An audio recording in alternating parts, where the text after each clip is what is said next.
So I know I've reviewed a bunch of fragrances from this brand in the past, Jacques Fath, and one of my favorites is actually Tempête d'automne, which is composed by Cécile Zarokian. It's such an amazing fragrance. Here we have one that is composed by a different perfumer, Jean-Christophe Hérault. This was actually released towards the tail end of last year, 2022. This is a hazelnut, vetiver, and iris fragrance. I'm excited to give you my thoughts on this brand new fragrance, so make sure to stay tuned.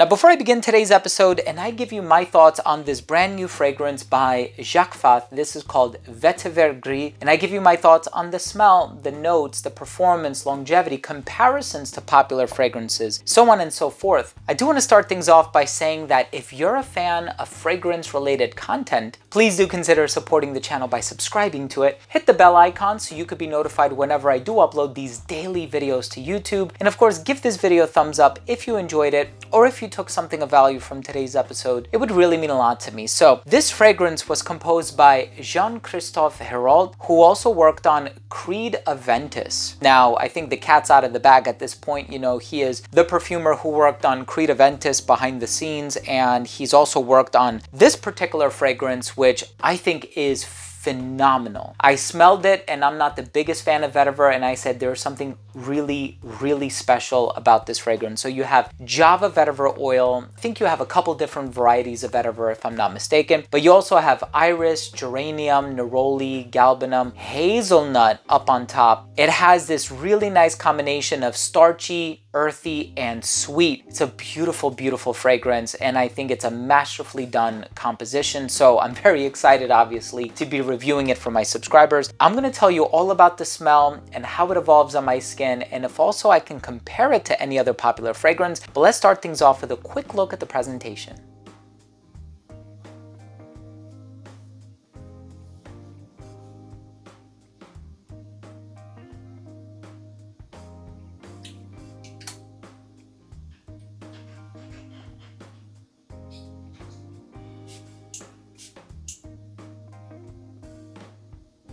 So right in the opening of this fragrance, you are going to get this nutty, starchy vetiver note. And the vetiver in here is not dirty or earthy or rooty or anything like that. And a lot of vetiver fragrances out there can give off that vibe. You do have some clean vetiver fragrances, like in my opinion, Grey Vetiver by Tom Ford is amazing, right? It's not dirty, it's not rugged or anything like that. Guerlain's vetiver also has a bit of that same effect. This fragrance has this smooth, creamy, and nutty vibe on account of the hazelnut that's in here, but there's also a touch of sweetness, could be a bit of amber, I'm not entirely sure, but there's something creamy and musky in the dry down that smells really nice. Now, the iris in here, it is noticeable. It's not strong, but it is noticeable. And the geranium and neroli combination in here, it's bright, not as minty as I thought it was gonna be. And it doesn't smell particularly rosy either, because geranium smells minty and rosy. I'm really not getting that vibe from this fragrance. The neroli, yes, it does open up rather bright. The brightness is very short-lived, as I'm sure you can imagine, but it dries down to this really nice earthy, without being dirty, type of a vetiver note with this hazelnut accent to it, which is so nice. Now, I've actually tried hazelnut in a bunch of fragrances. Hazelnut and iris is a very popular combination. Valentino Uomo, for example, has this iris and hazelnut combination, but this fragrance actually reminds me more than anything of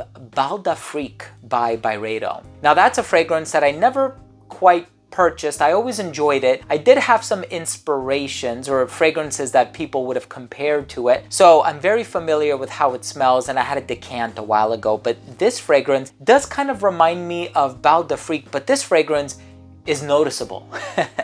And it has more of a distinct and identifiable personality. And I mean that in the sense that for me, Bal d'Afrique has always been kind of on the weak side of things. A lot of the ingredients seem to sort of mesh together, which is perhaps, you know, despite the fact that I actually did enjoy it, or I do enjoy it, I should say, I never felt compelled or motivated enough to purchase a bottle of it. Well, I did acquire a bottle of the brand new Vetiver Gris, and I say that because this one is awesome, right? This one is worth owning, and with Curaçao Bay and Tempête d'Automne and all these other, you know, Jacques Fath fragrances. I think Green Water is the other one as well. All of these Jacques Fath fragrances that I have in my collection, I really enjoy them, and they're all categorically different from one another, to the effect that, you know, it's not redundant to own any two fragrances from the brand. And I really appreciate that about this brand. They're making sure to instill or carry out enough versatility, but also in the case of this fragrance, modernity. It smells quite different, and it's a fragrance composed by a very reputable, renowned perfumer, Jean-Christophe Hirol, very talented. He also did Open Road by Coach, which I purchased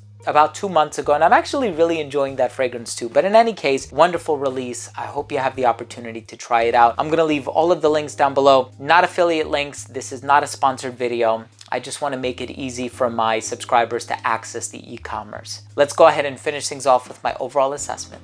Now, first up, in terms of the uniqueness and the overall smell, this is a unique fragrance, all things considered. I know I compared it to Bal d'Afrique by Byredo, but if you do a side-by-side, you'll notice that they are different enough. That was more of a loose comparison to more or less put you in the mindset of what to expect when trying this fragrance, especially since smell-o-vision doesn't exist. Longevity on this one was about 8 hours. Bal d'Afrique gives me about 5 hours. So this one is actually a lot stronger, more defined, more clear-cut in terms of the notes, and being able to differentiate. Smells more natural as well. In terms of the projection, very good for the first 45 minutes of application. When that neroli, it's bright and strong. It became an elbows length scent right around hour 4, a skin scent right around hour 7.5 or 8. In terms of the versatility, perfectly unisex in my opinion. Anybody of any age can enjoy this one. I think this one would work best in every season except for the winter time, just because it does have the iris, the neroli, the geranium. It has some bright ingredients that would make me feel inclined to want to wear it in the hotter weather mostly. So pretty much every season except for the winter time. But in terms of occasions, you can dress it up, dress it down. It's actually very versatile. In terms of the presentation, simple presentation, of course, with a name like Vetiver Gris, it gives you an idea of what to expect in terms of the smell. But this one could have been Vetiver Sucré. It does have this sort of sweet vibe to it. My final verdict on this fragrance is it's a different vetiver. It's a well done vetiver from a master perfumer, and it's a fragrance that is certainly worth checking out.